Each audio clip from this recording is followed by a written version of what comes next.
Dimagi ba? Present, sir. Napatingala agad si Emily nang marinig ang kanyang pangalan sa bayayos ng earpiece. Sanay na siya sa mga ganong klaseng assignment at ang isang ito ay walang pagkakaiba sa mga nakaraan niyang nahawakan. Get ready, Dimagi ba? Bati ni Sir Anton, ang kanilang boss. Nakabarong ito at may suot itong earpiece tulad niya. Ikaw ang magiging security detail ng bago nating VIP client. VIP po? Gaano po ka VIP, sir? Artista po ba? Ka-level po ba ng congressman? Senador? Basta, VIP. At very private. Binuksan ng boss ang pinto ng conference room. Okay, Dimagi ba? Meet your new assignment. Pagpasok niya sa kwarto, ay parang biglang tumigil ang kanyang mundo. Sa gitna niyon, nakatayo ang lalaking ni sa panaginip ay hindi niya inisip na makikitang muli. Sa ilang sandali, nagkatinginan lang silang dalawa. At kung hindi pa tumikim si Sir Anton, ay malilimutan niya kung saan siya naroon. Brian, sir. Seryoso niyang bati sabay tingin ng diretsyo sa kaharap. Good morning po. Emily, Dimagi ba, sir? Trained, licensed, professional. Ems, Nanlaki ang mga mata nito. ikaw ang gabantay sa akin. Sir Fontelier. Lumapit si Sir Anton kay Brian at nakipagkamay. Ito po si Miss Emily Dimagi ba? Siya po ang top-notch security. Hindi lang ng agency namin, kundi sa lahat ng security agency sa buong Luzon. Matapang, matalino, maliksi, at higit sa lahat maaasahan. Pinasadahan siya ng tingin ng binata mula ulo hanggang paa. Hindi naman sa panghuhusga, Ems. Miss Dimagi ba? Pero, sigurado ka bang kaya mo kung... Teka, magkakilala kayo? Wow, edi mas okay pala. Sabay silang napailing ni Brian. Sir Anton, wala bang ibang opsyon? Ibang opsyon? Meron naman, Sir Fontelier. Pero tulad ng sinabi ko kanina, maaasahan si Miss Dimagi ba? Siya ang pinakamagaling sa agency namin at... Sir, putol ni Ems. Ano po bang concern nyo? Na babae ako? At dahil babae ako, wala akong kakayahan na bantayan kayo at ipagtanggol kung sakali. Hindi naman sa ganun. Ang sabi ko nga... Dahil sa may nakaraan tayo. Napatingin sa kanya si Sir Anton. Teka, may nakaraan kayo? Yun, sir, ang point ko. Baka makaapekto sa trabaho niyang... Mr. Fontelier, trabaho lang. Walang personalan. Kliyente namin kayo.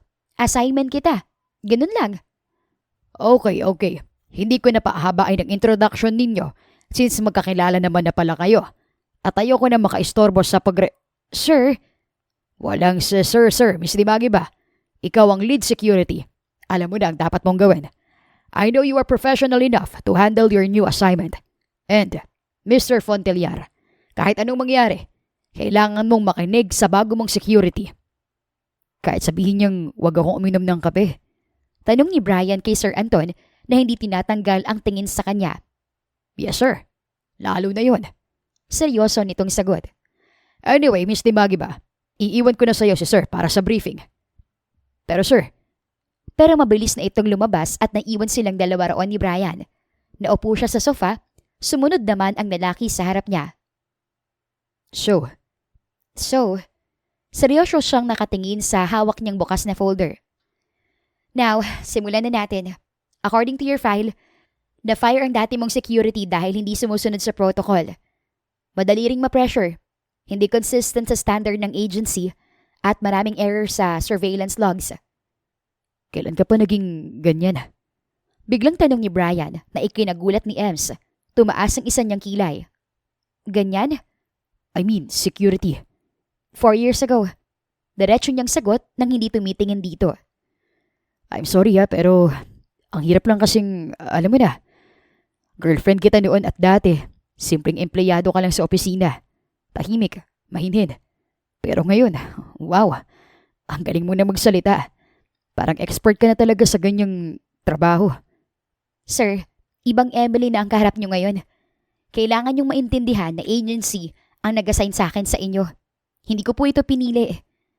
Naningkit ang kanyang mga mata. Una po, sir, physical training, endurance, strength, reflex drills. Araw-araw, ngayon, Kaya kong tumakbo ng 5 kilometro habang may full gear. Ano pa?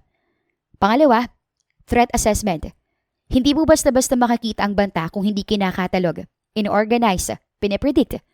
Ang mga VIP na tulad ninyo, sir, kailangan laging alert. Kailangan nakaplano lahat ng gagawin. Tumangu-tangu ito at halatang nai-impress sa narinig. Pangatlo, hand-to-hand combat. Close quarter defense, strategic retreat, at sir, firearms proficiency. Certified po ako. Trained sa live drills at simulation drills. Pang-apat, situational awareness at discretion, sir. Dagdag niya. Meaning, confidentiality. Lahat ng nakakita at naririnig ko sa trabaho, hindi makakalabas. Walang chismis, walang leaks. Saglit na natahimik si Brian. Alam nitong dapat ay professional lang ang lahat. Pero hindi nito maiwasang hangaan ang dating kasintahan. From a shy office girl to a secret agent? Wow, mukhang magiging exciting yata mga susunod na araw. Exciting? Kinununtan niya iyon ng noo. Sir, ang goal po sana natin ay hanggat maaari ay maging uneventful ang bawat araw niyo. Sa trabaho ko, exciting means danger. Oh, hindi naman ganoon ang exciting na ibig kong sabihin. So, anong ibig niyong sabihin? Well, exciting. Ulit nito. Mas mabagal na parang tinatansya ang bawat letra. Yung tipo ng araw na hindi boring. Lalo lang napakunot ang noo niya. Sir, with all due respect, boring is good. Boring means safe. Walang threat. Walang aberya. Alam ko, doon pa man, gusto mo lagi yung nasa safe side. Sa trabaho ko, yun ang priority.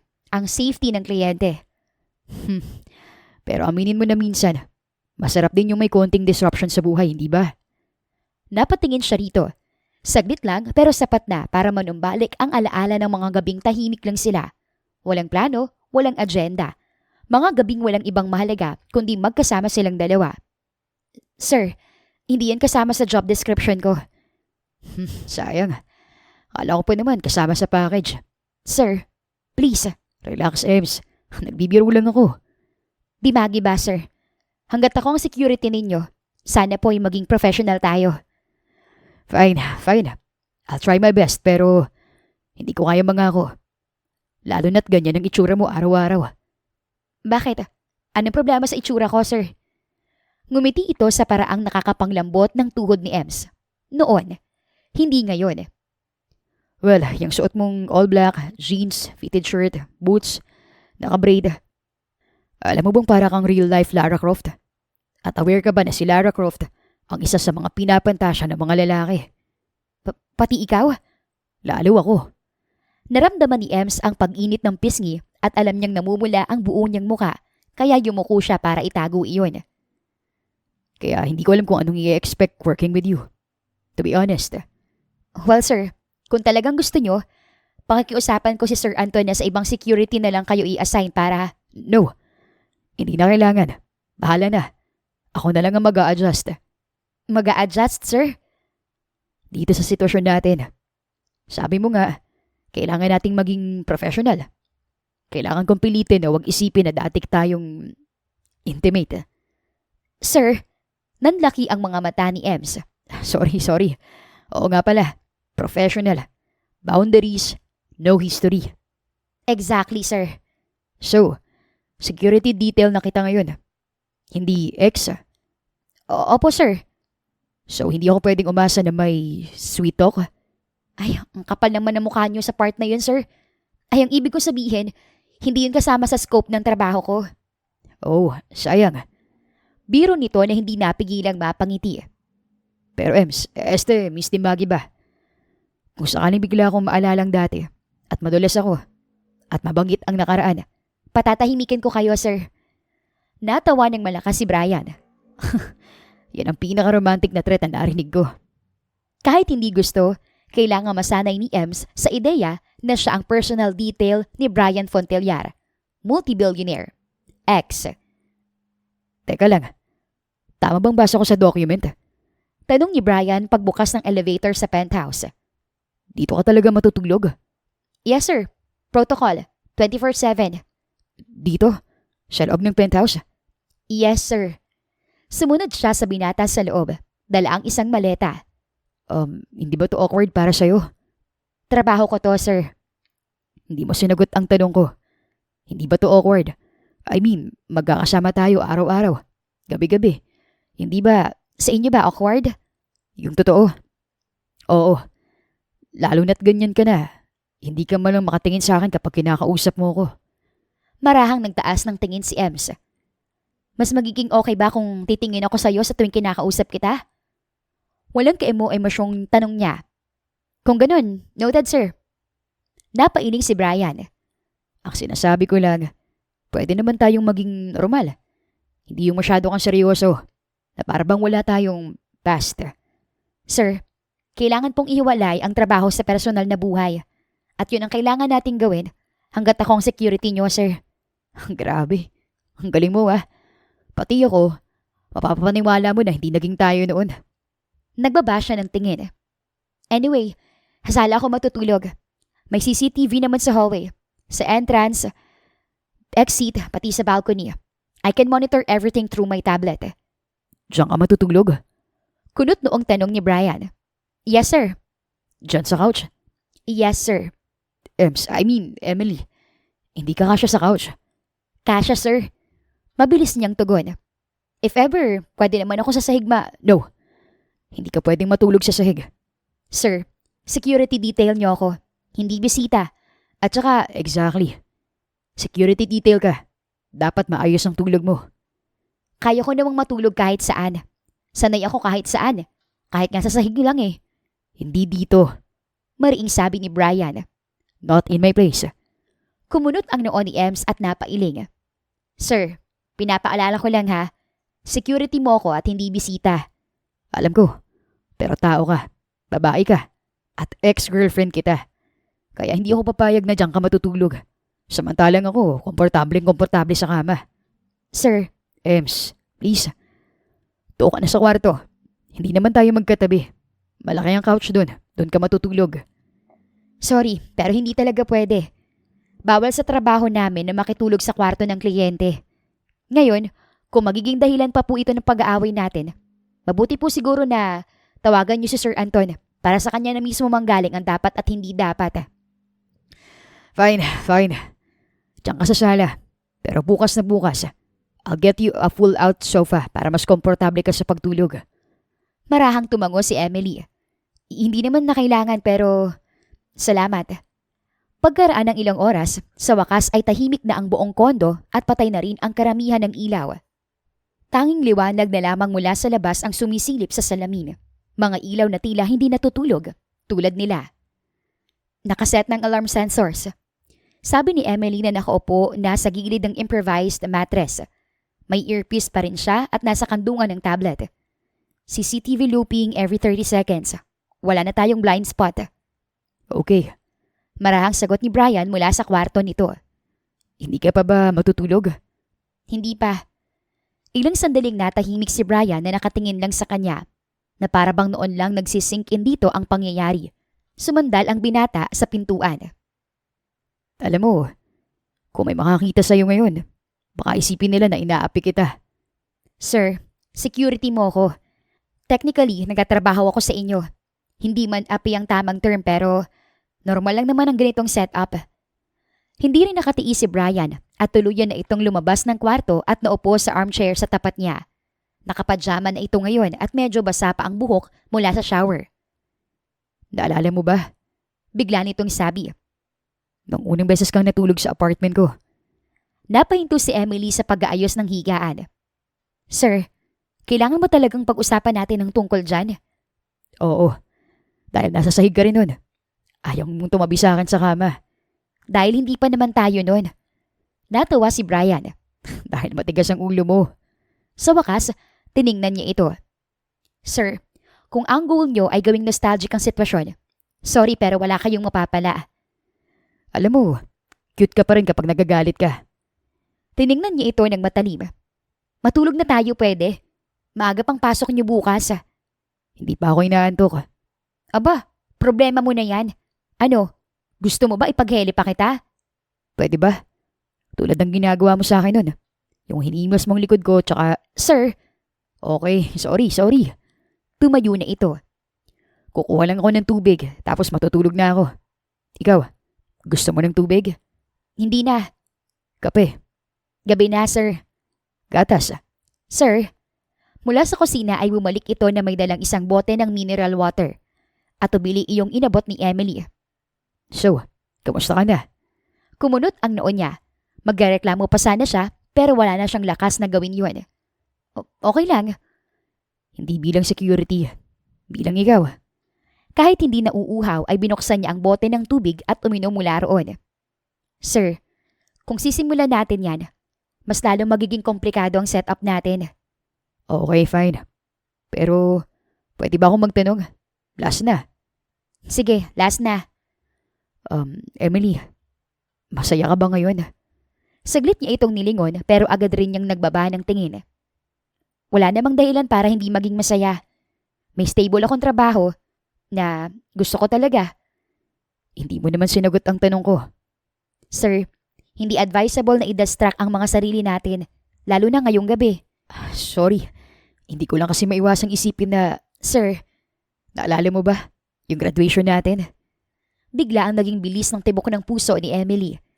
Nang tingnan niya si Brian, titig na titig lang ito sa kanya, naghihintay. Sir, Yung araw na yun, ang dami nating plano. Trabaho, future, simpleng buhay. Brian, After 2 days, wala na ako. tumayo si Emily, tumalikod at tumingin sa labas ng bintana. Hindi ko alam kung bakit kailangan nating pag-usapan natin yan ngayon. Matigas niyang sabi. Tapos na yun. Matagal na yun. Matagal ko na yung kinalimutan. Hindi ko sinabi na aalis ako. Hindi dahil sa hindi na kita mahal. Kundi dahil hindi ko alam kung paano. Pwede ba? Umalis ako papuntang Amerika. Dugtong ni Brian. Dahil kailangan. Training para sa business namin. Natakot ako na... Brian, please, wag na nating pag-usapan. Sorry kung iniwan kita ng ganun lang. Bata pa ako nun. Hindi pa ako pwedeng magdesisyon para sa sarili ko. Wala akong ibang pagpipilian. Pinili mong hindi magpaalam. Tumayo na rin si Brian at sinundan siya doon sa may bintana. Akala ko, mas madali kung aalis na lang ako eh. Mas mabilis. Mas konti ang sakit. Akala ko, hindi kita maiintindihan. Natawa si Emily kahit pa ang bigat-bigat ng dibdib niya. Okay na yun. Bakit hindi mo ko hinanap, Ems? Nilingon niyang kausap at kinunutan ng noo. Ayoko maghabol sa taong hindi marunong magpaalam. Naisip ko, kung nagawa mong umalis ng ganun lang, siguro, hindi mo talaga ako minahal. Ems, sorry. Hindi ganun. Hinintay kita, alam mo ba? Hinintay kitang hanapin mo ko. Muli natawa siya. Siguro, sa sobrang gulo ng isip ko nun, kaya parang nag-shutdown na lang ang utak ko. Wala na akong naisip na gawin basta. Hinayaan ko na lang. Humakbang si Brian palapit sa kanya. Galit ka pa ba? Umiling siya. Ang sabi ng nanay noon, mahirap mabuhay ng may galit sa puso. Kaya natutunan ko na lang na magpatawad. Natutunan ko na hindi maghintay. Narinig ni Emily ang napabuntong hininga ang binata. Alam mo ba, nung nasa airport ako, ilang beses kong binalak bumalik. Hindi ko na kailangan malaman pa yan. Natakot kasi ako na kapag bumalik ako, pipilitin mo ako na piliin kita. At alam ko sa sarili ko na hindi ako magdadalawang isip, Ems. Ikaw ang pipiliin ko. Pero kung mangyayari yun, alam ko rin na walang mangyayari sa buhay natin. Magkakasama nga tayo pero hindi ko mabibigay sa'yo ang buhay na dapat ay para sa'yo. Ano bang dapat na buhay para sa akin? Yung ganito, marangya, yung mabibigay ko sa'yo lahat. Pero nung mga panahong yun, kung hindi ako umalis, kung hindi ko sununod ang mga magulang ko na mag-train sa Amerika para sa negosyo, hindi ko alam ang gagawin sa buhay ko, Emily. Baka napariwara lang din ako. Hindi lang ako, kundi pati ikaw. Baka napabayaan kita. Tayo. Umiling siya. Wala akong ibang ginusunan kundi ang makasama ka, Brian. Wala akong pakialam kung maghirap tayo Pero ako may pakialam.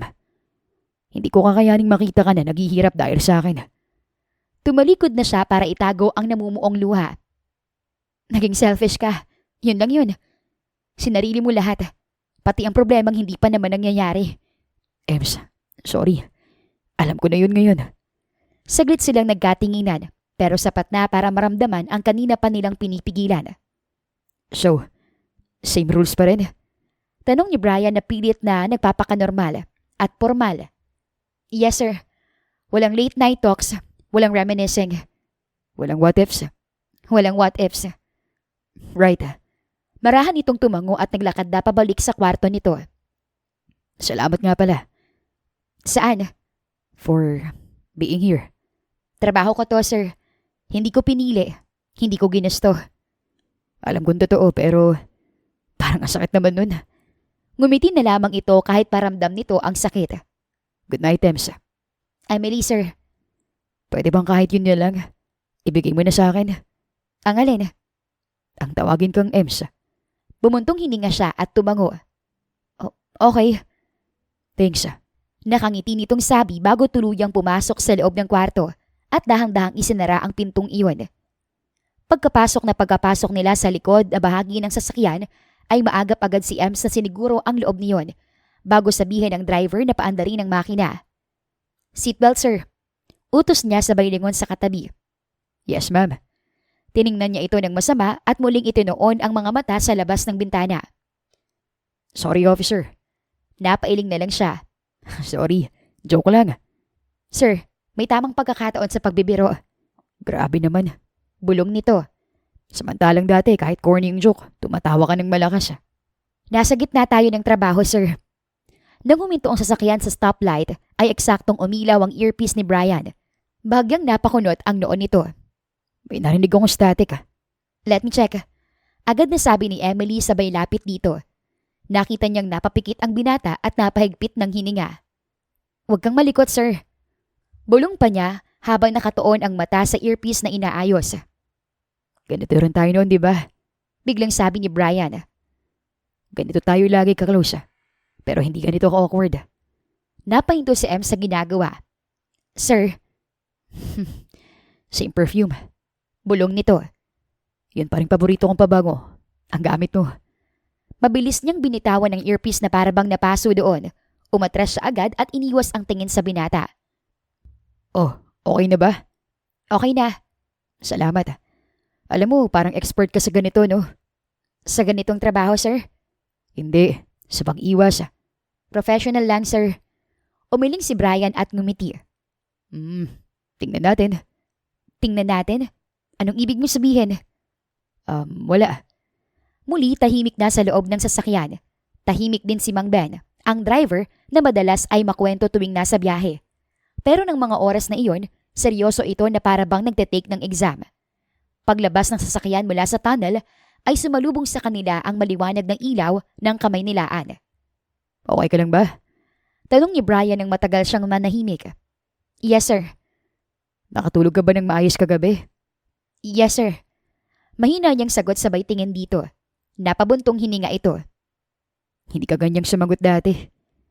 Hindi naman ganitong sitwasyon natin dati. Kung sa bagay nga. Sandaling katahimikan. May dumaang motor. May bumusina sa malayo. Hindi ka ba nahihilo sa biyahe? Ilang sandali pa ay tanong ni Brian. Hindi na, sir. Mabuti naman. Dati kasi, di ba, wala pang 10 minuto. Sir, putol niya. Noon pa yon, nung college pa. Yeah. At ayaw na ayaw mo ang driving ko. Mabilis ka kasing masyadong magpaandar, sir. Well, nagbago na ako. Hindi ba, Mang Ben? Opo, sir. See? Maybe next time, hayaan mo na ako mag-drive. Umiling lang siya. Okay, sir.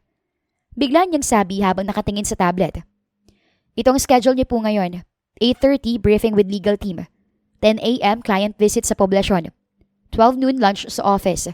1:30 site inspection. At 4 p.m. balik tayo sa office for debrief. Sumandal si Brian at tumingin sa kanya.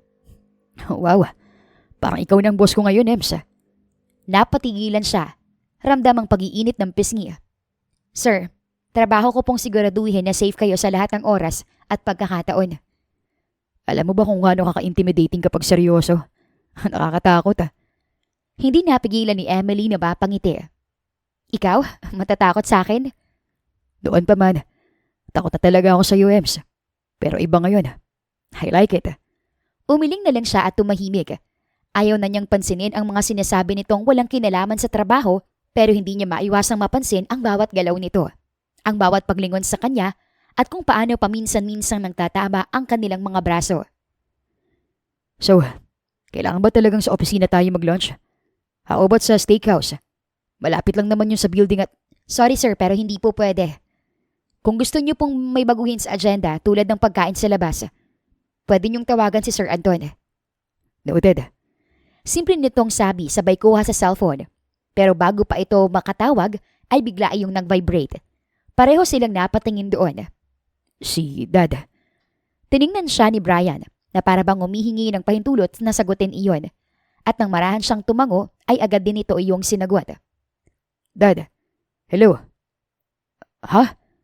Biglang umayos ng upo si Brian. Nandalaki ang mga mata nitong tumingin sa kanya. Ano nangyari? Nasaan kayo ngayon? Saglit itong natahimik habang nakikinig sa kabilang linya. Okay po, sige. Pupunta na ako ngayon. Dad, kita na lang tayo doon mamaya. Bye. Sir? Si Grandma.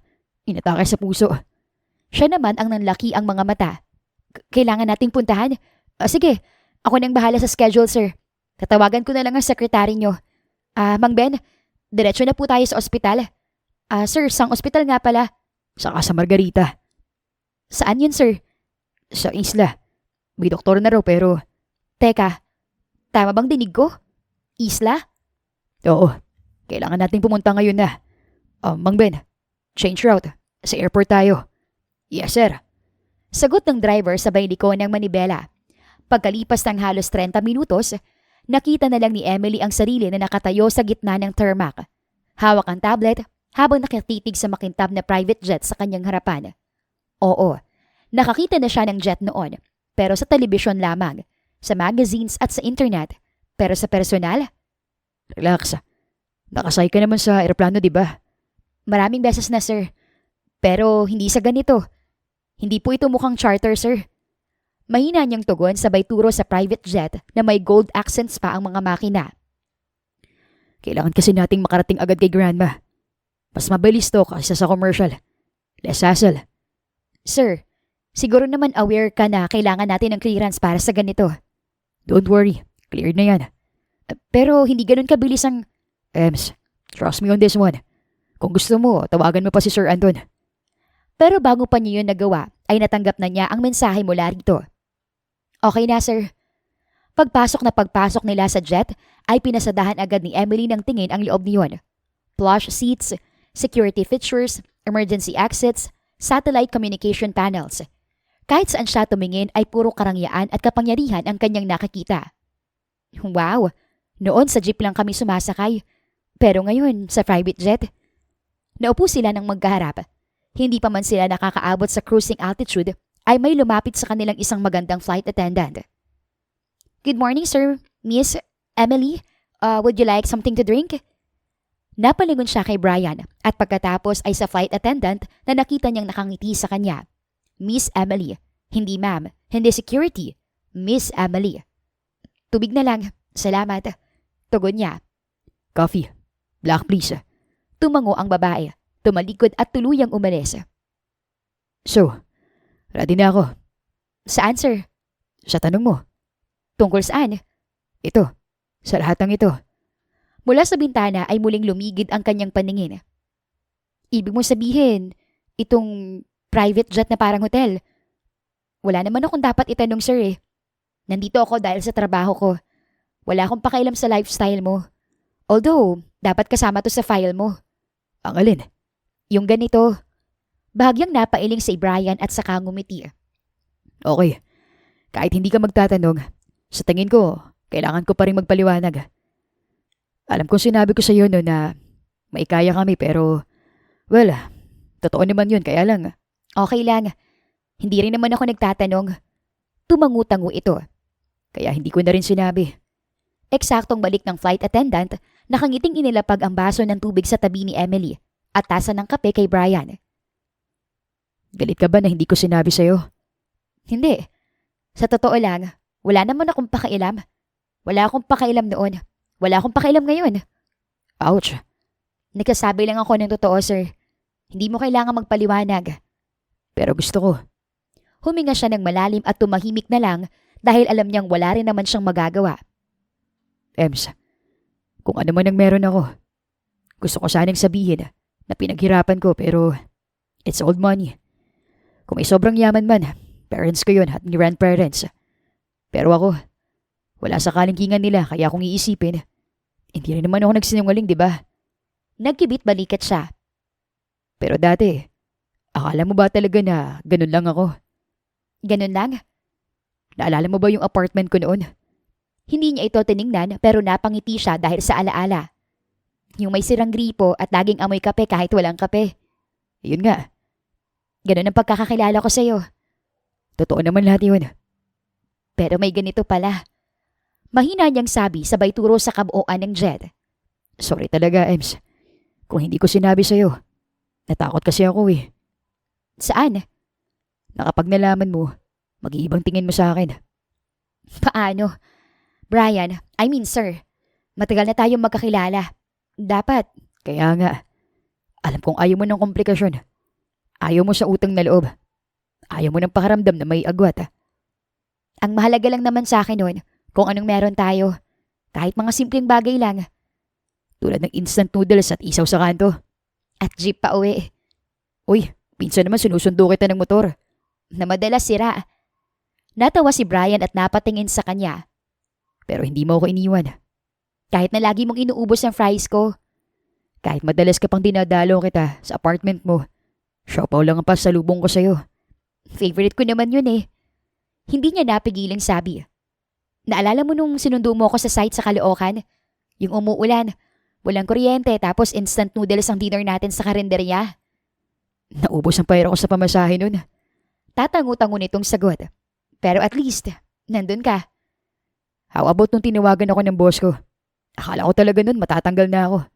Pero sabi mo, okay lang. Naayos din ang lahat. Na kung mawalan man ako ng trabaho, marami pa naman ako mahanap kasi sabi mo, magaling ako. Totoo naman. Thank you. Walang ibang naniwala sa akin nun kundi ikaw lang. Kahit na ganun lang ako. At doon ako natakot, Ems. Saan? Na mahal mo ako kahit wala pa akong napapatunayan. Na baka kapag nalaman mo kung sino talaga ako, mag-ibang lahat. Kaya mo ako iniwan. Iniwan kita. Bago ka pa magkaroon ng dahilan na iwan ako. Saglit siyang natahimik. Alam mo ba, ang unfair nun? Alam ko na yun ngayon. Hindi na siya sumagot dahil wala na siyang maisip na sasabihin. Kapwa sila natahimik. Kapwa nangangapa ng sasabihin. Mabuti na lamang at bumalik ang flight attendant para kunin ang kanilang mga baso. Sir, kamusta ng kondisyon ng lola mo? Tumingin muna si Brian sa hawak na cellphone bago sumagot. Stable na raw. For now. May doktor naman na nagmamonitor sa kanya sa isla? Oo. Family doctor namin actually. May nurses na rin. Nandun na sila bago pa nila ako tinawagan. So, hindi mo kailangan masyadong mag-worry. May nagbabantay sa lola mo at hindi ka nag-iisa. Napatingin sa kanya si Brian. Salamat. Alam mo bang lola's boy ako? Pagkadakay sabi nito. Si Grandma kasi siyang unang nagniwala sa akin. Bago ako magkaroon ng sarili kong negosyo, bago ang lahat ng ito, siya yung nagsabi sa akin na okay lang maging simple. Na hindi kailangan magpakita ng yaman para lang maging mahalaga. At so far, tama siya. Lola knows best. Biro niya. Inilapag niya ang tablet sa ibabaw ng mesa. Umayo siya ng upo at tumarap ng mabuti sa kausap. I'm sure, magiging okay na siya. Tumango ito. Sana nga. Pero pangalawang atake na niya to eh.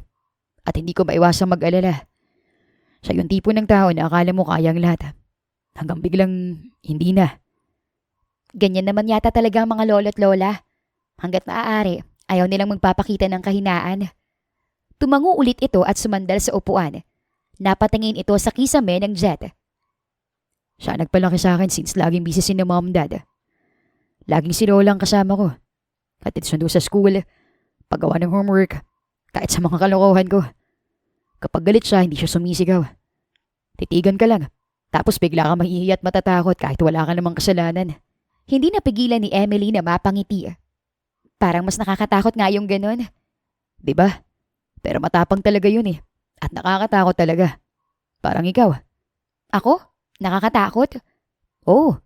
Yung kahit walang sinasabi, alam mong galit. O kaya kahit walang sinasabi, alam mong okay lang kasi nandyan siya. Ganun ba ako nun? Ganun-ganun. Tsaka si grandma yung tipo ng tatawag sa'yo kahit sa oras ng gabi. Para lang itanong kung kumain ka na ba. Ganun din ang lola ko. Talaga? Oo. Kahit nasa labas na ako ng gate namin nun sa probinsya, ihahabol pa rin niya yung jacket ko para hindi raw ako lamigin.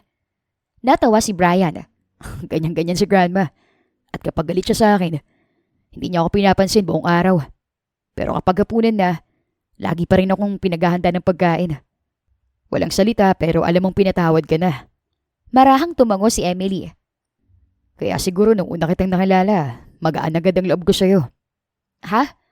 Tahimik ka, hindi madaldal. Bihirang magbigay ng compliment.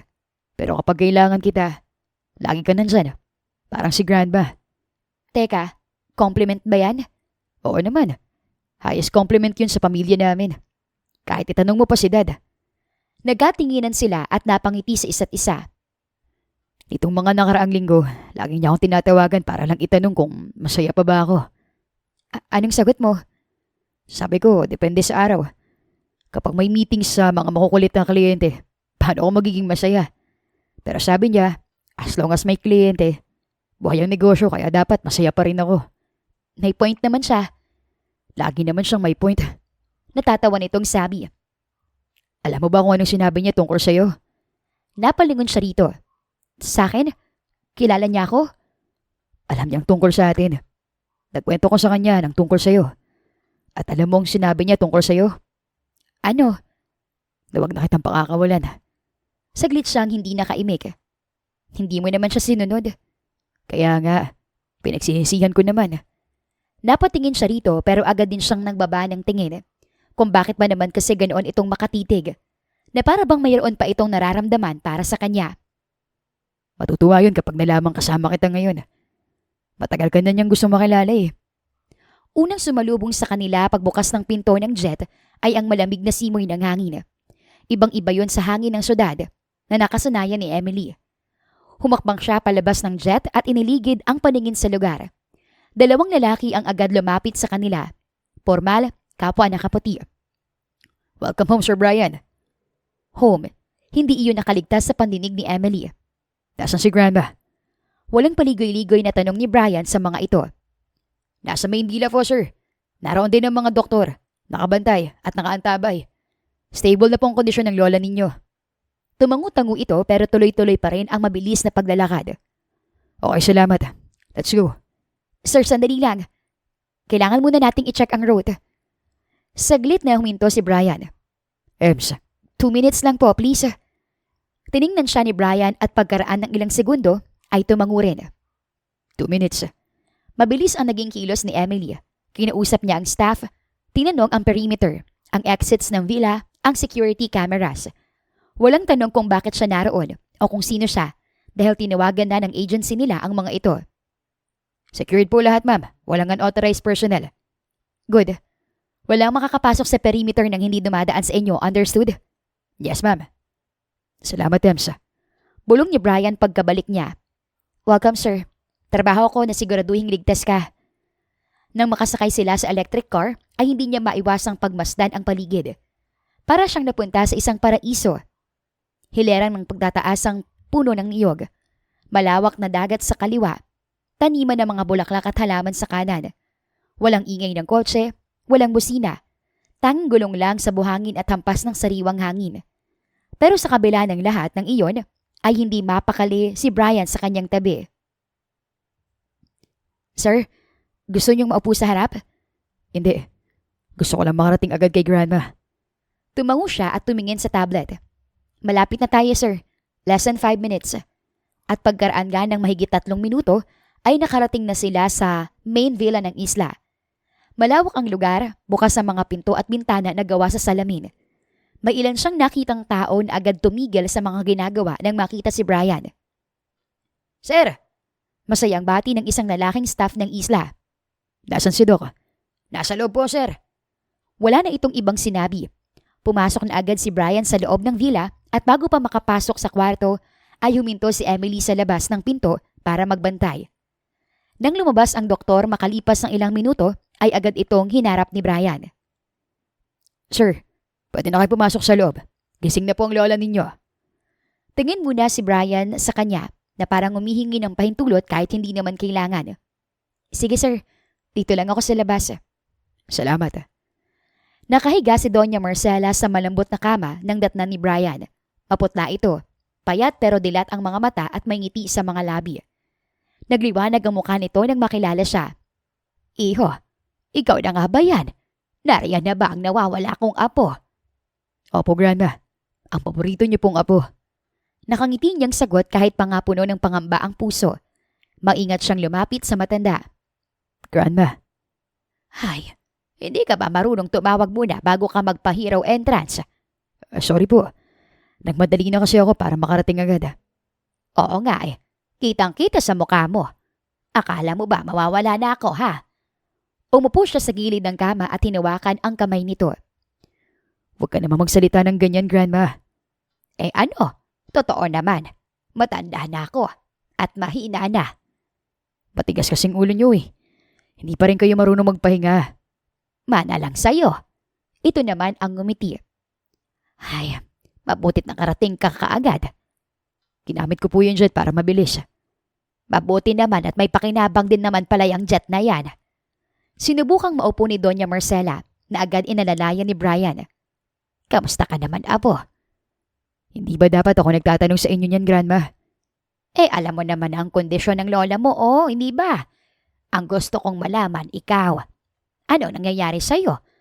At kay tagal mo nang hindi napaparito. Okay naman, Grandma. Kapag ganyan ang sagot mo, alam kong hindi ka okay. Nangiti siya. Kilalang kilala niyo pa rin po talaga ako, ah. Simula bata ka. So busy pa rin sa trabaho. Opo, Lola. Lalo na ngayon na nag-expand tayo. Expand? Sa tech, sa investments, corporate. Boring actually. Boring ang trabaho o ang buhay mo? Minsan pareho, Grandma. Tumango-tango ang matanda at bahagyang pinisil ang kanyang kamay. Eh ang tanong, masaya ka ba? Hindi agad siya nakasagot. Tumingin siya sa bintana kung saan tanaw ang malawak na dagat. Hindi ko alam kung kailan ko huling naitanong yan sa sarili ko. Ah, iyan ang sagot. Ewan ko ba, Grandma? Parang ang dami ko nang naabot pero parang may kulang. Alam kong alam mo kung ano ang kulang. Ayaw mo lang aminin. Napatingin siya rito. May iniwan ka. Grandma. Hindi kita pinapagalitan. Nagtatanong lang ako, apo ko. Bakit mo nga ba iniwan? Akala ko po kailangan. Nakapag pinili kong isa, kailangan talikuran ko ang isa. Umiling ito. Brian, apo ko. Ang mga lalaking natatakot magmahal, kadalasan, mas takot mawalan ng kontrol. Ang sakit naman nun, Grandma. Eh kaya nga mahaba ang buhay ko, hindi ba? Natatawa nitong sabi. Ay nako, ang saya ko na nakita ulit kita, iho. Hindi kayo galit sa akin dahil sa hindi ko pagbisita sa inyo? Sa iyo? Hindi. Pero sa mga pagkakataong pinalampas mo, oo. Ngumiti siya. Namiss ko yung mga words of wisdom mo, Grandma. Basta ang lagi ko lang paalala sa iyo. Ang mga mahalagang bagay, hindi na pinatatagal. At kapag nabigyan ka ng pangalawang pagkakataon, huwag mo nang palampasin. Okay, Grandma. Ilang sandali pa ay may kumatok sa pinto at nang bumukas iyon ay sumilip si Emily. Oh, everything okay? Mahina niyang tanong sabay tayo. Yes, sir. May sasabihin lang po sana ako tungkol sa perimeter. Hindi pa tapos itong magsalita ay narinig na nila ang lola ni Brian na tumawag. Brian, sino iyan? Grandma, wala po. Security detail po. Away, papasukin mo rito at gusto ko makilala ang security mo. Napatingin si Brian sa dalaga.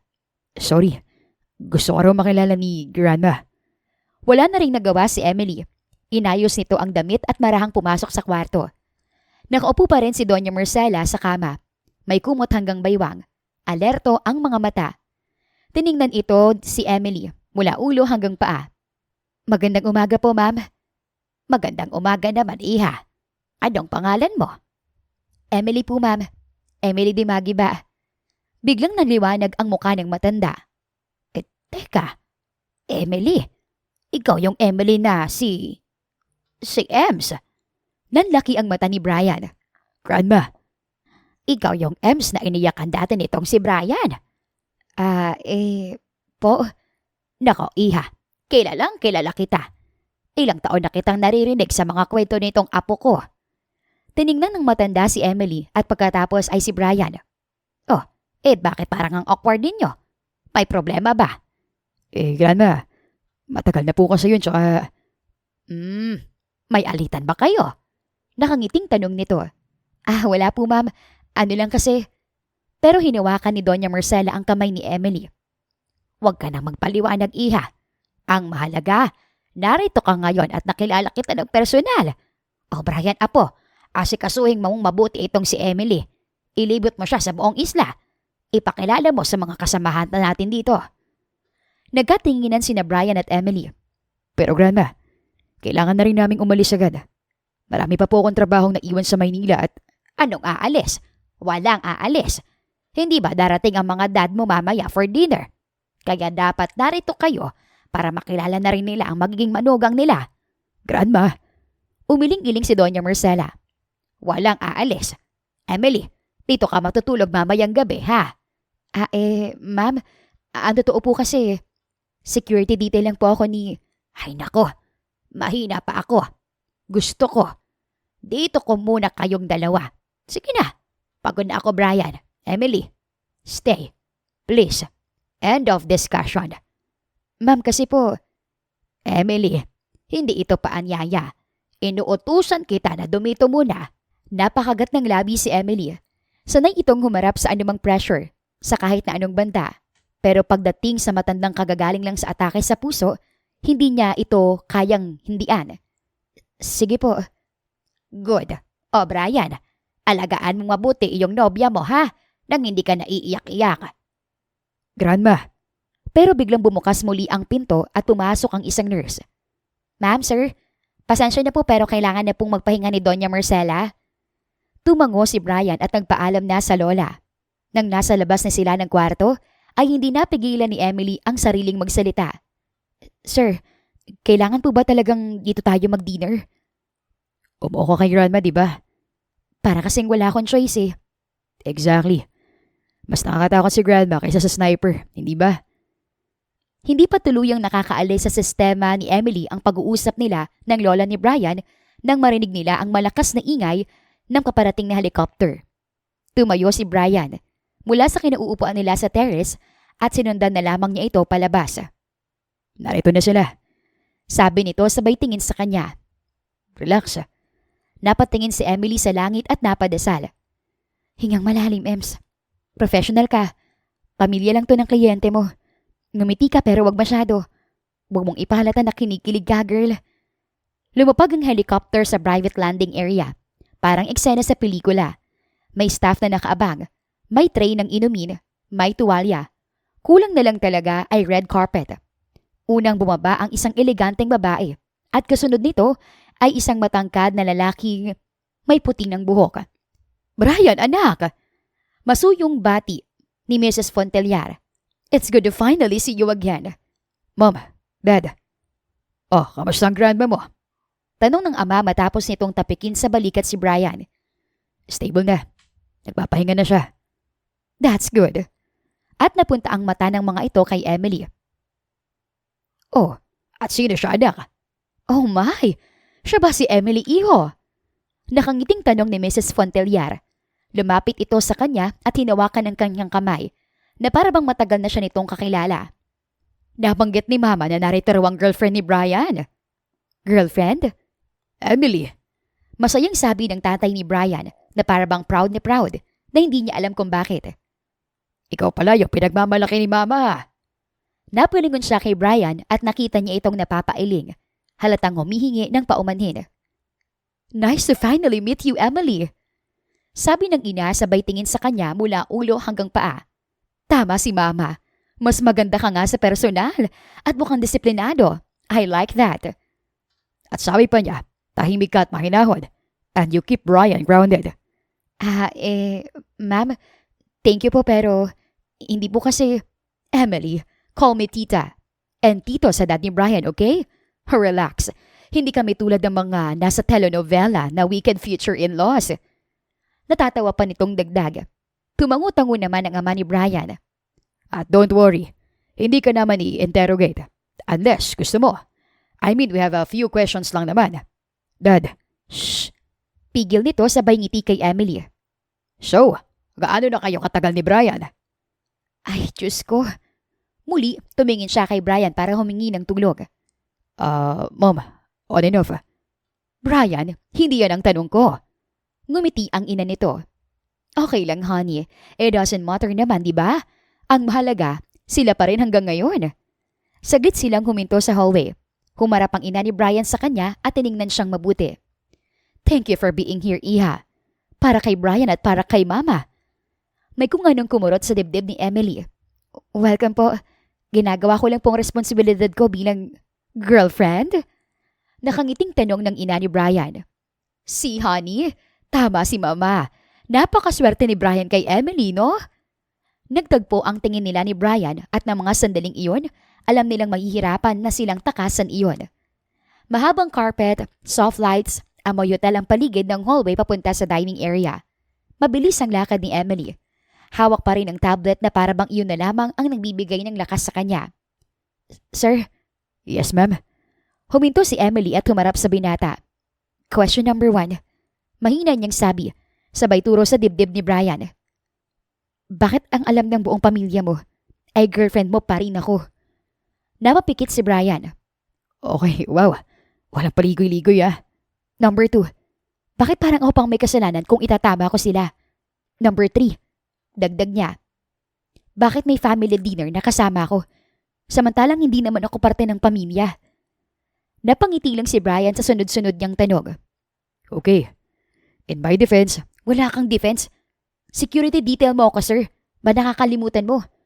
Hindi mo ako girlfriend na pwedeng magbigay ng emotional support at... Well, technically, hindi nila alam na mag-ex na lang tayo. Brian, I mean sir. Yes. Wala ka bang balak na klaruhin sa kanilang sitwasyon natin? Hindi ko naman sinasadya, Ems. Si Grandma lang ang nag-assume. Tapos, hindi na ako nagkaroon ng pagkakataon na itama. Hindi nagkaroon ng pagkakataon? Bakit hindi ako naniniwala? Sa tuwing susubukan ko, palagi niyang pinapaalala kung gaano kakabuti sa akin. At kung paano ako nung nawala ka. Paano ka ba nung nawala ako? Miserable. Umiwas siya ng tingin. Alam mo, hindi ka nakakatulong. At least honest ako. Sir, please, pagkatapos ng dinner na to, sabihin na natin sa kanilang totoo. Totoo na ano? Na security detail mo lang ako. Na mag-ex na tayo. Na hindi mo na ako girlfriend. Saglit na nag-isip si Brian bago tumugon. Fine. Sir Brian, Ma'am Emily. Sabi ng staff pagdating nila sa harap ng malaking pinto. May dala itong susi at inabot iyon kay Brian. Ito po ang susi sa kwarto nyo, sir, ma'am. Teka sandali, magkasama kami sa kwarto? Opo, ma'am. Pilya ang ngiting sabi ng staff at binuksan ng pinto. Oh my God! Bumungad sa kanila ang napakagandang kwarto. Na para bang mula sa isang magazine. Malaki iyon pero iisa ang kama. May canopy pa, Diyos ko Lord. No. Bulong niya sabay lapit agad sa staff. Ate, nagkamali kaya yata ng bigay ng susi. Hindi kami dito. Yun po ang bilin ni Doña Marcela, ma'am. Brian, bulong niya. Ano to? Sorry, Ems. Napakamot sa ulo ang binata. Isang gabi lang naman. Isang gabi lang? Alam mo namang... Well, ang totoo kasi, may pinapasabi si Grandma. Ano yon? Inaasahan ka niya sa breakfast. Bukas. Bukas? Pero sir, hindi ako pwedeng magtagal hanggang bukas. Hindi rin ako pwedeng umalis agad-agad with Grandma's condition. Now, kung okay lang sa'yo, ipapatid na lang kita sa Manila ngayong gabi. Sir, ang trabaho ko ay bantayan ka 24/7. Mariin niyang sabi. So that settles it. Kung dito ka matutulog, dito ka rin matutulog ngayong gabi. Pero, May importante kasi akong kailangang gawin ngayong gabi. Nakapangako ko sa... Nakataas lang ang dalawang kilay ni Brian. Naghihintay. Okay. Napapikit na lang siya at napailing. May kailangan lang akong tawagan. Ayun na. Oo, importante lang. Tumango ito. Okay, take your time. Naiwan sa veranda si Brian na natiling nakasandal sa railings niyon. Tanging alon lang ang maririnig sa paligid. Banayad, paulit-ulit. Ulitin mo nga sinabi mo. Mababa ang boses niya para hindi marinig ni Numan. Nag-meeting ng board nang wala ka. Pero hindi nila pwedeng gawin yun. Nagawa na nila, boss. Emergency clause. Gusto talaga nilang ituloy ang acquisition. Humigpit ang hawak ni Brian sa telepono. Ilang beses ko na lang sinabihan na may anomalya ang deal na yun. Kaya nga nila minamadali, boss. Sinong leading? Yung uncle mo. Napapikit siya. As expected. Anong gusto nila? Ang pirma mo, boss. O at least daw, ang katahimikan mo. Wala silang makukuha sa akin kahit ano. Ingat, boss. Plano nilang palabasin na compliance issue. Kung hindi kayo susunod sa gusto nila, baka kayong paratangan na unstable. As usual. Natatawa pa niyang tugon. Anyway, send mo sa akin ang minutes of ng meeting. Kasama ang bawat document at bawat pirma. Naisend ko na sa email mo. Pero boss, may isa pa. Ano pa? Nagbanta sila na ipupull out nila ang funding mula sa Island Project. Pati sa community housing at medical wing. Lahat. Napatingin si Brian sa madilim na karagatan. Doon sa bandang kanan ang lupang tinutukoy nito. Pinangako, pinlano at pinirmahan na niya sa kanyang isip. Hindi nila kayang gawin yun. Boss, gagawin nila yun. Hindi man personal, leverage lang. Eh di subukan nila. Kapag nagtagumpay sila, boss, hindi lang ikaw ang apektado rito. Lahat ng daang-daang tao na umaasa sa'yo, mawawalan ng trabaho. Ako nang bahalang umayos ng lahat. Pero nasa bakasyon ka pa, boss. Kung kinakailangan, bukas na bukas babalik na ako.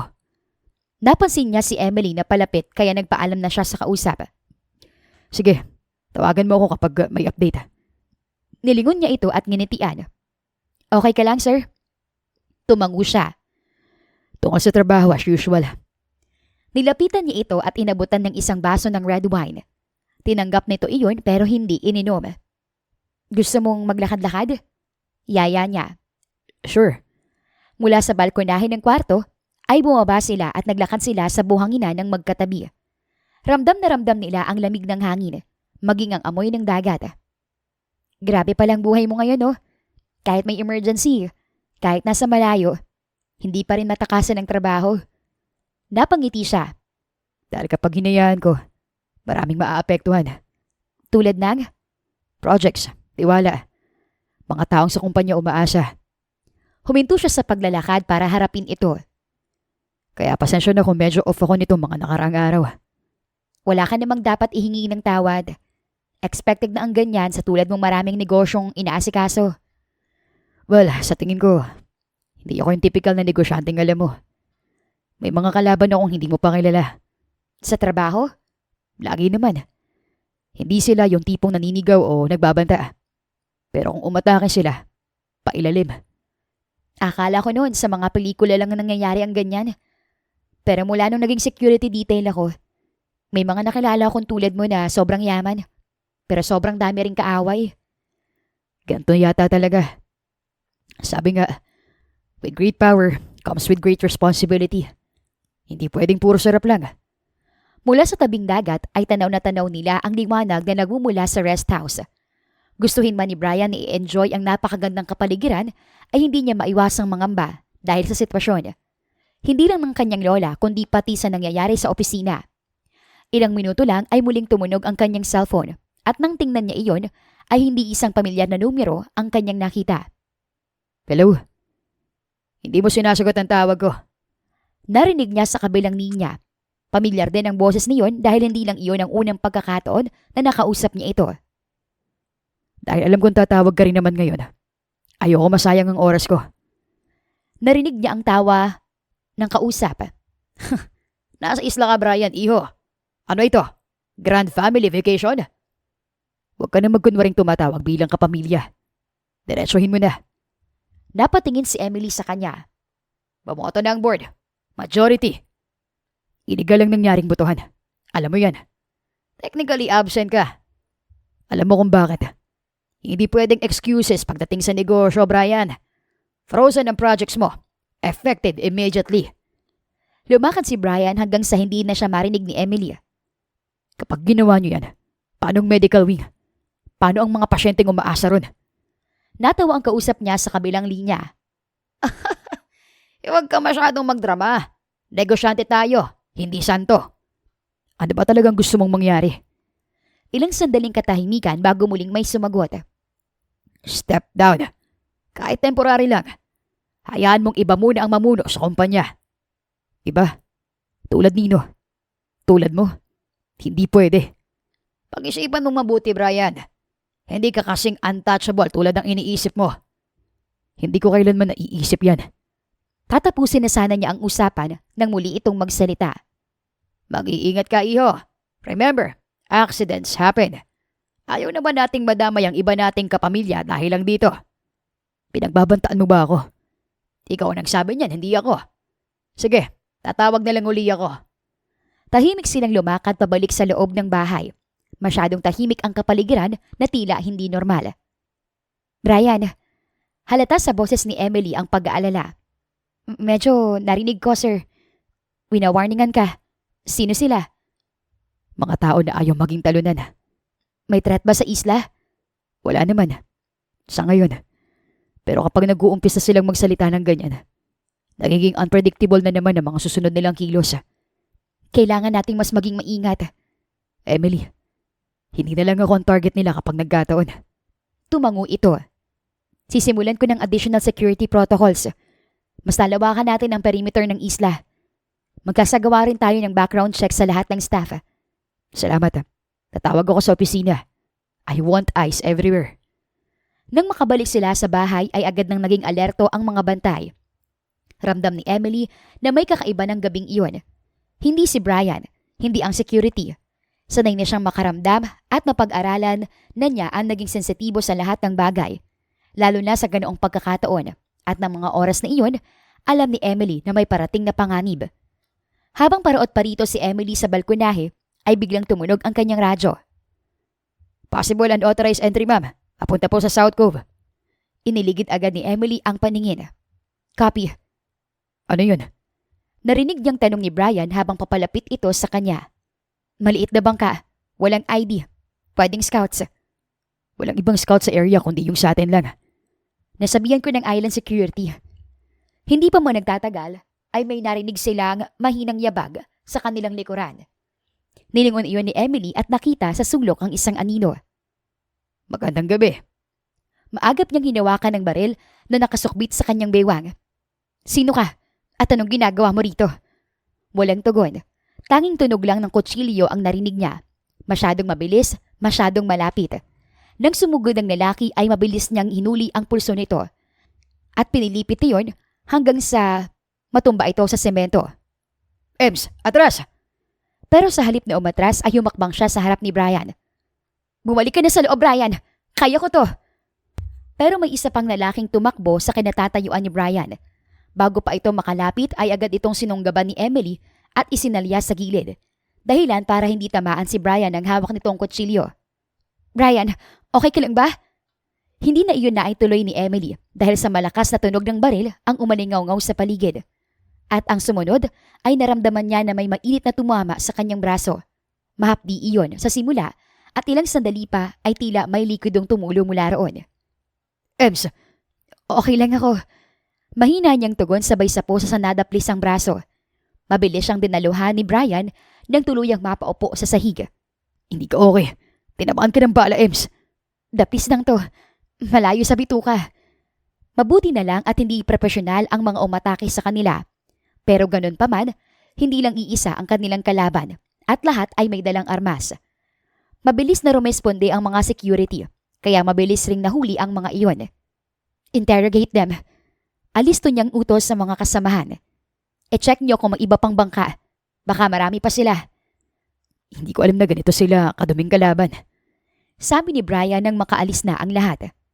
Ini-intimidate ka nila. Tinatakot.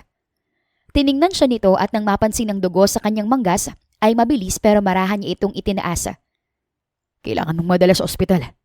Wala to. Sabi ko nga, daplis lang. Anong wala? Muntik ka nang mamatay, Ems.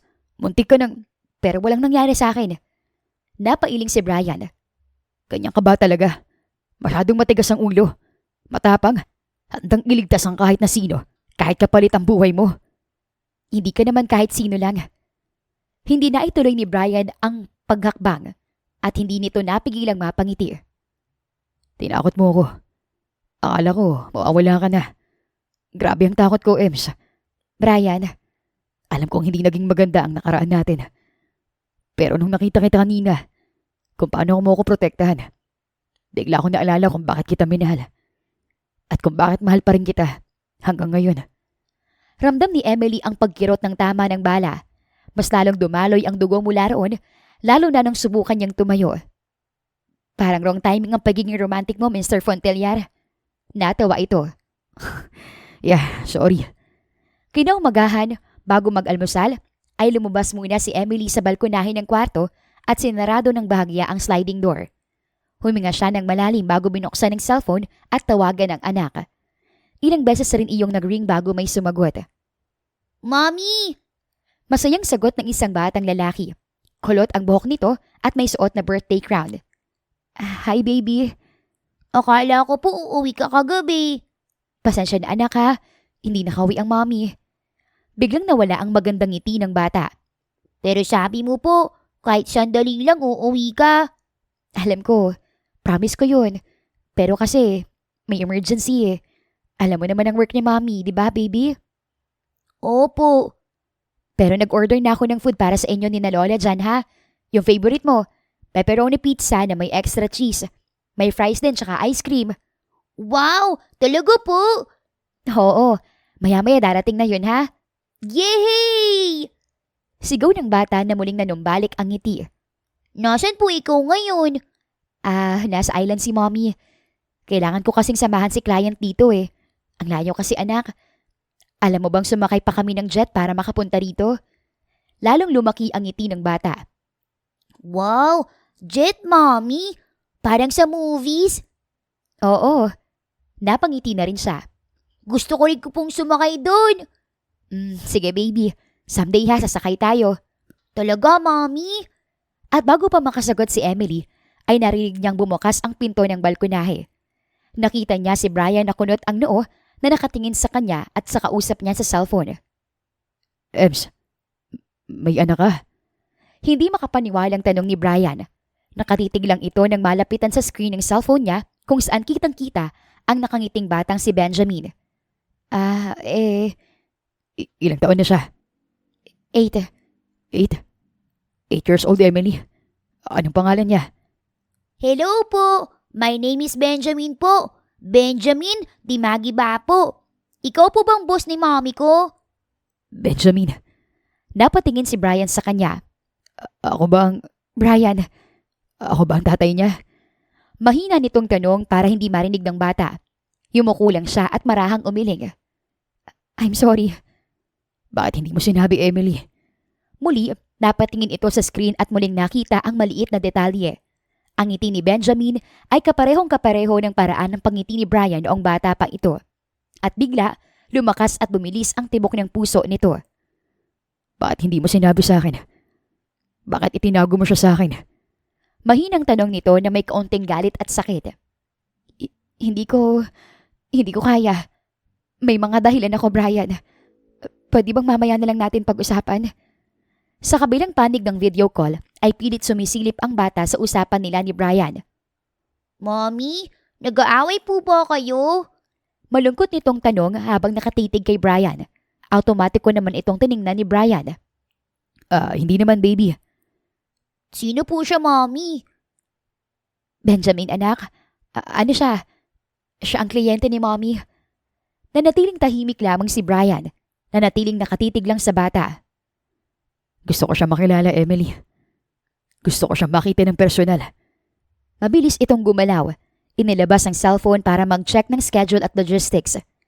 Saan kayo nakatira? Pwede ko silang ipasundo ngayon. Ako nang bahala sa lahat. Napahawak si Emily sa dibdib. Ano? Ipapasundo mo ng jet? Brian, wag. Ayoko.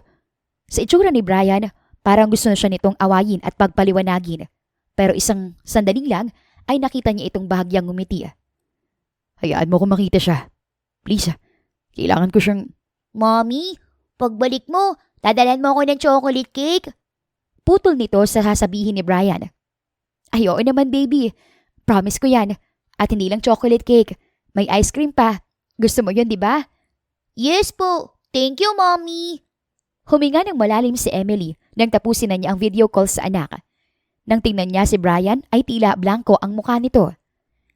Sinabi mo dapat sa akin ang tungkol sa kanya. Ito naman ang napabuntong hininga.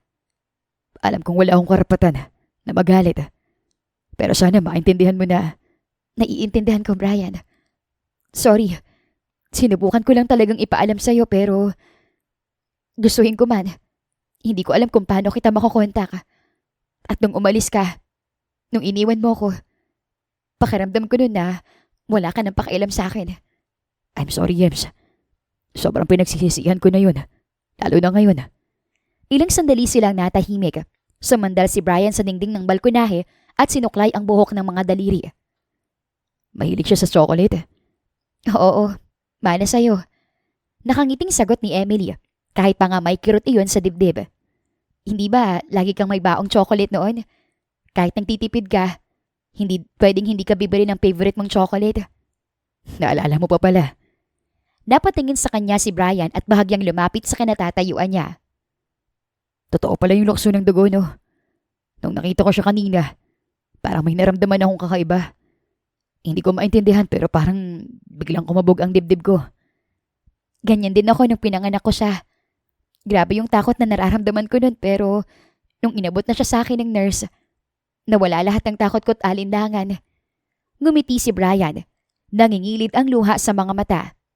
Mukha siyang mabait. Mabait siyang bata.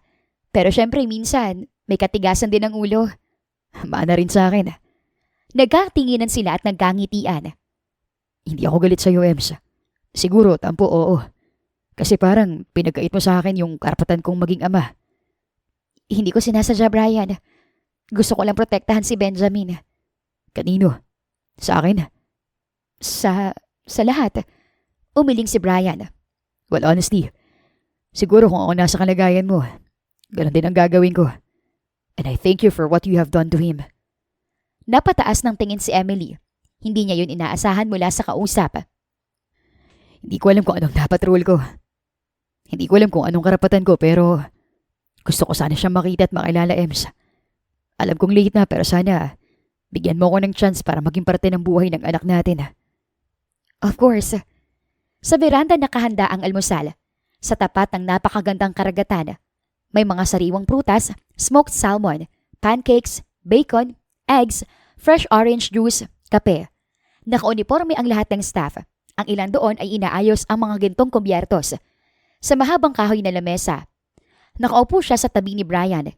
Napakagwapo nito sa suot na casual na polo na hindi mapigilan ni Emily na tapunan ito ng tingin. Nakaupo naman sa wheelchair ang lola ni Brian.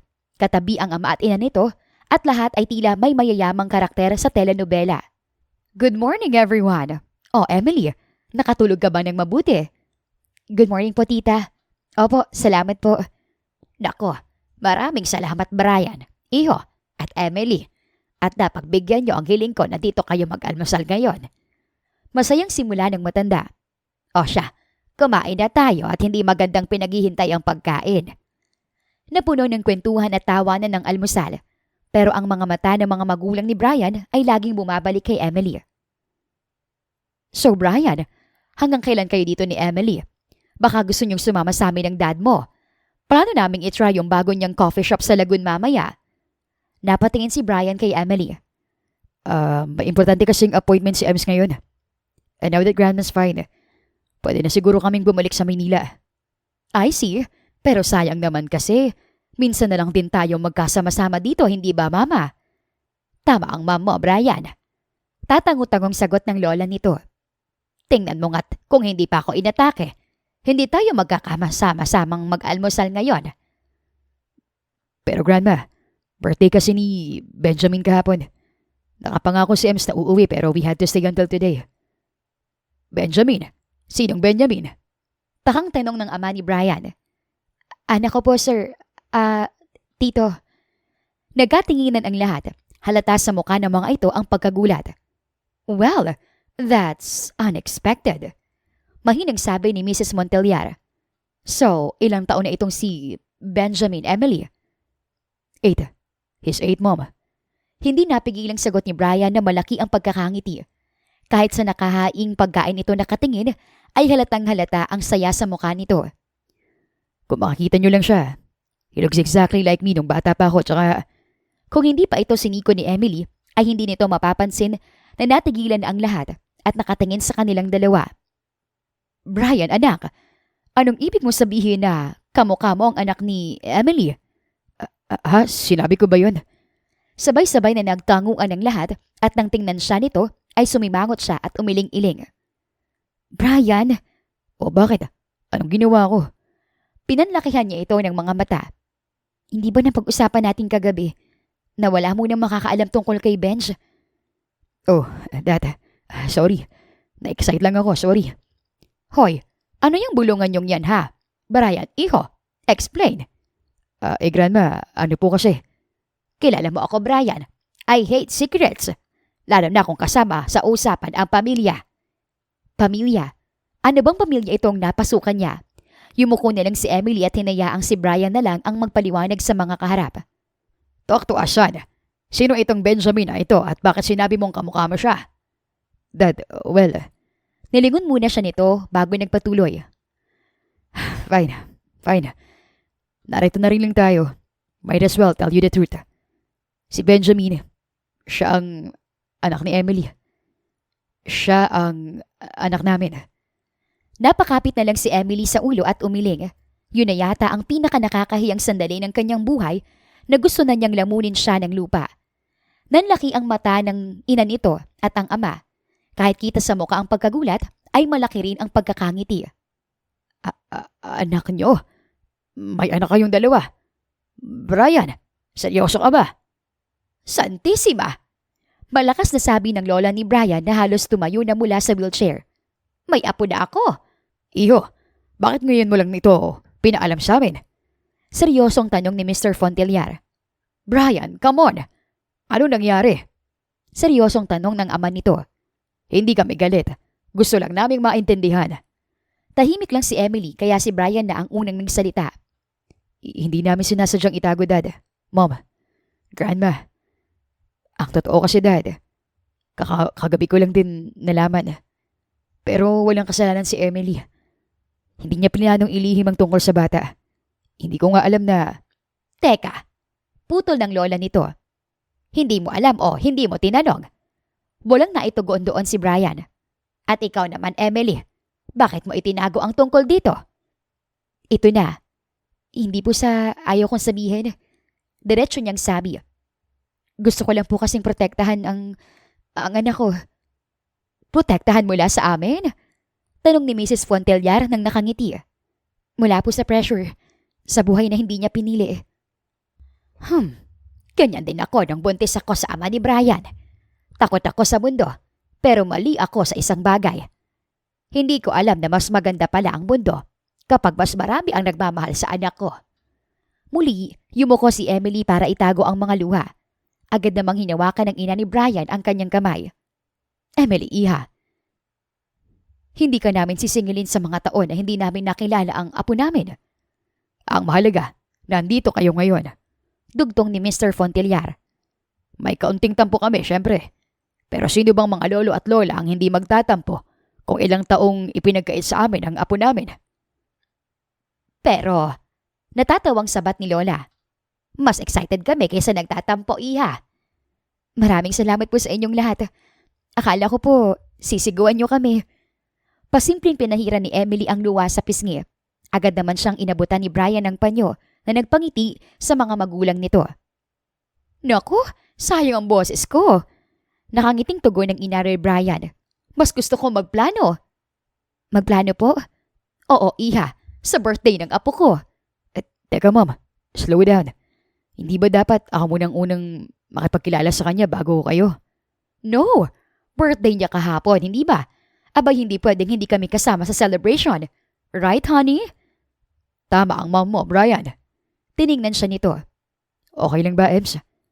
Parang wala naman akong choice. Sorry. Bulong ni Brian. Fine. Let's plan this. Okay, Ate Lilia, get my tablet. We need to take notes. Tumayo ang ina ni Brian at itinawag ang isa sa mga staff. So, anong kailangan natin? Discretion po sana. Halos pabulong na sagot ni Emily.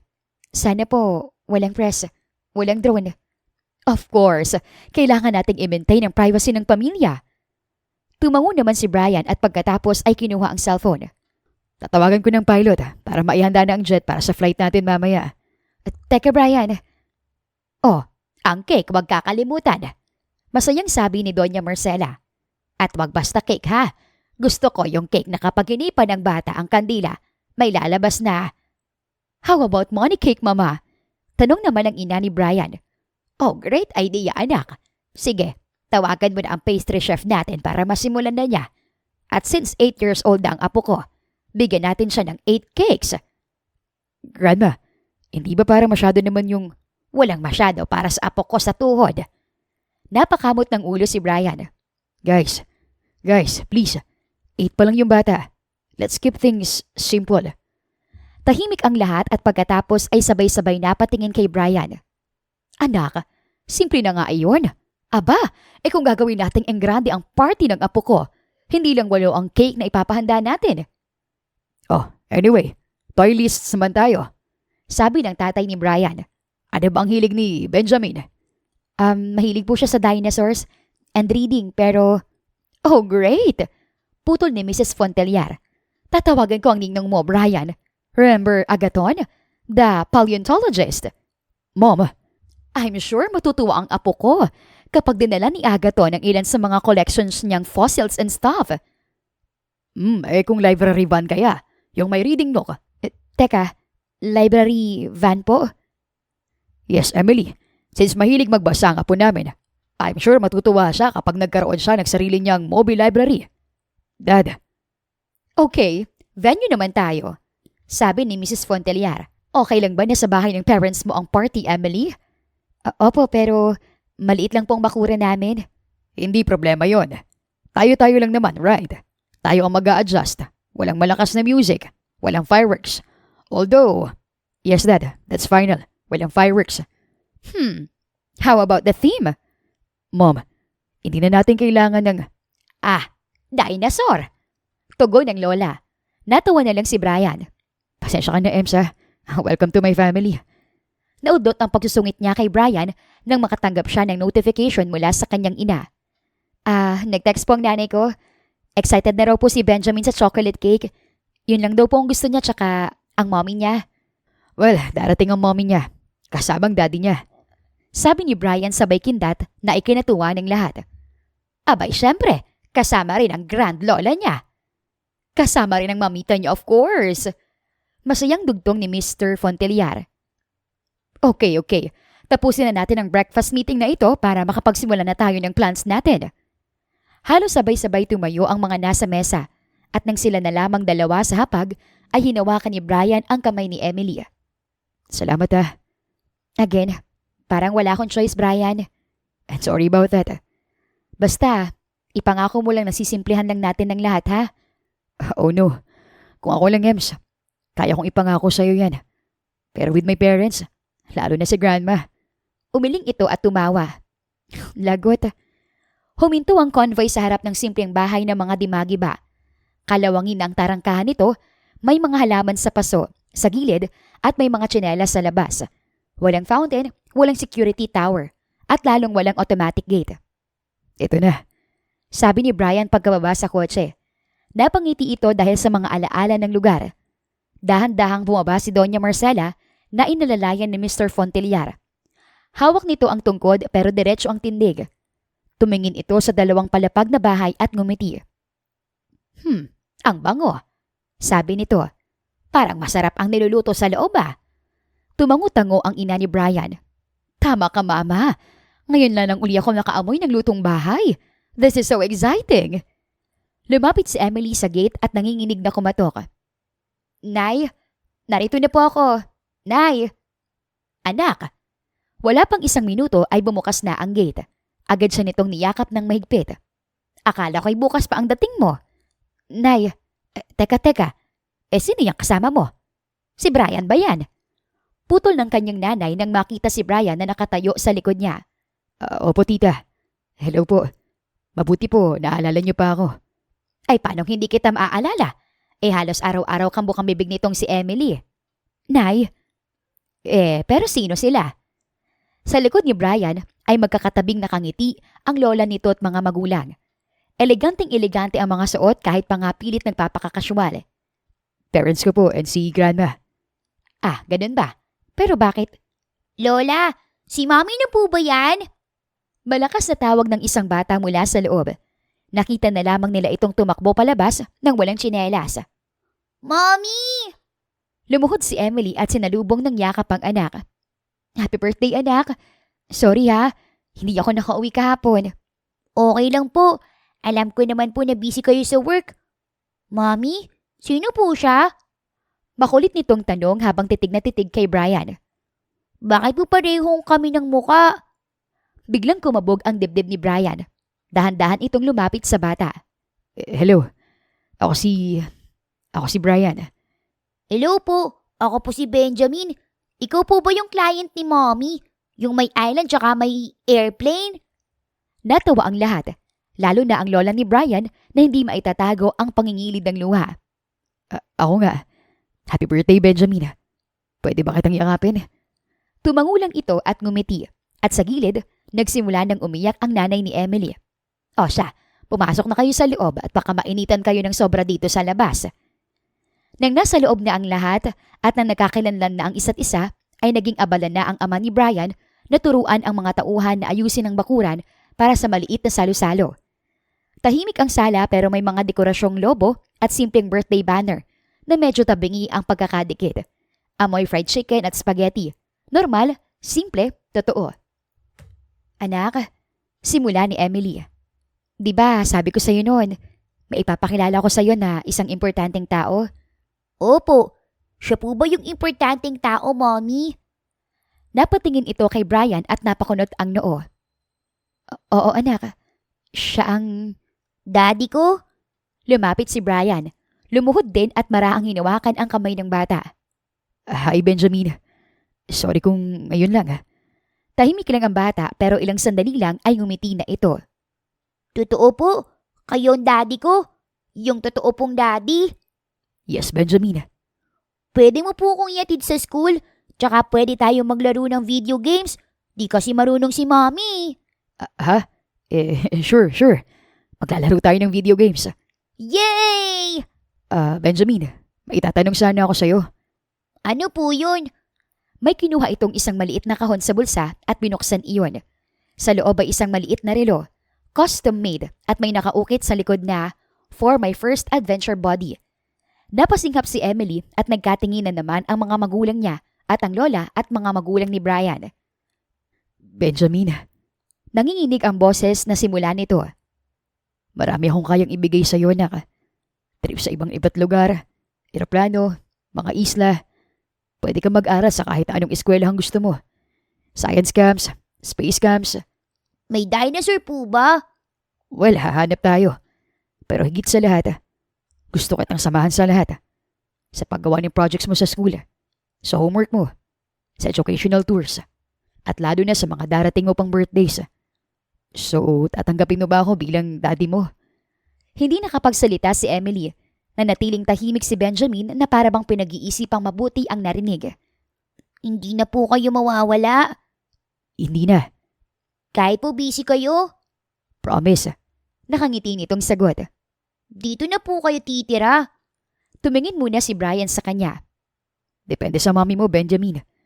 Kung okay lang sa kanya na dito ako tumira, no problem sa akin. Mommy, pwede bang dito tumira si Daddy? Anak, pag-uusapan muna natin yan ha. Pero Mommy, di ba dapat ang Mommy at Daddy nakatira sa iisang house? Napatingin sa kanya ang lahat na para bang isang malaking kasalanan na salangotin ang katanungan ng bata. Oo nga, pero may sariling bahay kasi ang daddy mo. Kung dito siya titira, sayang naman yung house niya, di ba? Tumangu-tangu lang ang anak nila pero hindi nagpatinag si Brian. Benjamin, paano kung sa bahay ko na lang kayo tumira? Papayag ka ba? Saan po ang bahay niyo? Medyo malayo dito pero Sasakay po tayo ng airplane? Natawa si Brian. hindi naman, pero magkukotse tayo. Malaki po ang bahay mo, Daddy. Malaki? Sakto na sa atin yun. May swimming pool, may... May swimming pool? Mami, may swimming pool ang bahay ni Daddy. Doon na tayo tumira, Mami. Natawa ang lahat at napailing naman si Emily. Ilang sandali pa ay sinimulan na nila ang munti pero magarbong birthday party ni Benjamin doon sa bakuran. Emily, Tawag ni Brian nang makita siya nitong nag-iisa sa ilalim ng puno habang pinapanood ang anak na makipagkwentuhan sa mga magulang ni Brian. alam mo kung ano na-realize ko ngayong araw? May mga bagay pala na hindi kayang bilhin ng pera. Tulad ng oras, ng trust, ng mga sandali tulad nito. Ano na naman to, Brian? Natatawa niyang tanong nang mapansing seryosong-seryoso ang mukha nito. Sa halip na sumagot ay may kinuha itong isang maliit na kahon sa bulsa. Kaya kitang ipasyal sa kahit saan man sa mundo. Kaya ko mag-produce ng private concerts para sa'yo. Kaya kitang patayuan ng luxury houses. Kahit saan mo gusto. Kaya kitang bilhan ng mga yate, helicopters, at higit sa lahat. Tumigil ito sandali at mas lumapit sa kanya. Kaya kong ibigay sa'yo ang oras ko. Ang puso, my loyalty, my everything. Brian, teka. Ems, gusto kong maging ama kay Benjamin. At asawa sa'yo. Be my wife, Ems. Marry me. Hoy, teka. Ano to? Tiningnan niya ito ng mabuti. Hindi makapaniwala. Nanlaki na lamang ang kanyang mga mata nang tuluyan na itong lumuhod sa harap niya. Binuksan nito ang hawak na kahon at sa loob niyon, hindi ang inaasahang singsing ni Emily, kundi isang keycard. Brian, usually singsing ang binibigay kapag nagpa-propose. Pero, keycard? Sa susunod na yung sing-sing, Ems. I can buy you every ring in the world. But this opens literally everything I have. Private islands, yacht, jet, hotels, even my bank accounts. Pero hindi worth anything kung wala ka sa tabi ko. This is mine. And I'm giving it to you, Ems. Everything I am. So, will you marry me? Huminga ng malalim si Emily. Tuloy-tuloy ang tulo ng kanyang luha, pero wala na siyang pakialam. Yes, Brian. Yes. Tumayo si Brian at niyakap siya ng mahigpit. Noon, isa-isa nang lumapit ang kapamilya. Nagpapalakpakan. Tumakbo naman si Benjamin at hinalikan silang dalawa ni Brian. Lahat ng ipinangako ko sa iyo ay tutuparin ko simula ngayong araw. Mahal na mahal kita, Ems. Noon at hanggang ngayon. Mahal na mahal din kita, Brian. Hindi nagbago. At syempre, pangako na mamahalin ko ang anak natin. Tulad ng pagmamahal ko sa iyo. Sa araw na iyon, sa simpleng bahay ni Emily, na ngayon ay puno ng pagmamahal at mga pangako, ang dalawang magkaibang mundo ay tuluyang nagtagpo. Hindi lamang kay Benjamin, kundi pati sa kanila ni Brian. Mula sa mga naglalakihang salaming bintana ng penthouse ni Brian, ay kitang-kita ang napakagandang tanawin ng lungsod sa ibaba. Abala ang anak nilang si Benjamin sa paggawa ng dinosaur-themed puzzle na samantalang maganang kumakain naman sina Emily at si Grandma ng umagahan habang nagkakwentuhan. Mommy, pwede ko pong subukan to. Tanong ni Benjamin, hawak ang mini drone na regalo ng lolo. Okay baby, pero mag-iingat ha? Opo, Mommy. Han, tingnan mo to. Humigop muna ng kape si Brian bago umupo sa tabi niya. Tiningnan ni Emily ang inabot nitong brown envelope na may nakasulat na pangalan niya. Nasa loob niyon ng isang opisyal na dokumento, ang titulo ng security agency na dati niyang pinagtatrabahuhan. Oh my, Brian, anong ibig sabihin nito? Surprise. Simpleng tugon nito habang nakangiti. Alam ko miss na miss mo na ang trabaho mo. Mahigit 1 taon na rin, di ba? Oo nga, pero ang gusto ko lang naman maging security detail uli. Hindi ang maging may-ari ng mismong security agency. Brian, sabihin na lang natin na bonus na lang na ikaw ang may-ari. I mean, ayaw mo ba nun? Pagkakaroon ka ng sarili mong security team. Teka, seryoso ba to? Seryosong seryoso. Gusto kita makita na masaya. Doing what you love. Ngayon, hindi ka na lang basta security detail. Ikaw na ang boss ngayon. At secretly, may sponsor ang agency mo sa kahit na ano. Sa lahat ng resources na kailangan mo. Saglit siyang natigilan. Grabe ka ha. Lagi mo na lang akong sinusurpresa. Hindi naman yan simpleng sorpresa lang, honey. Gusto ko malaman mo na susuportahan kita sa lahat ng gusto mong gawin. Pero sa isang bagay, Ano? ang hiwalayan ako. Napangiti siya. Niyakap niya ng mahigpit ang asawa. Hindi mangyayari yan. Promise. Alam ko naman. Sobrang gwapo ko kaya at wala ka na makikitang lalaki na kasing gwapo ko. At ito naman ang yumakap sa kanya ng mahigpit. Wakas,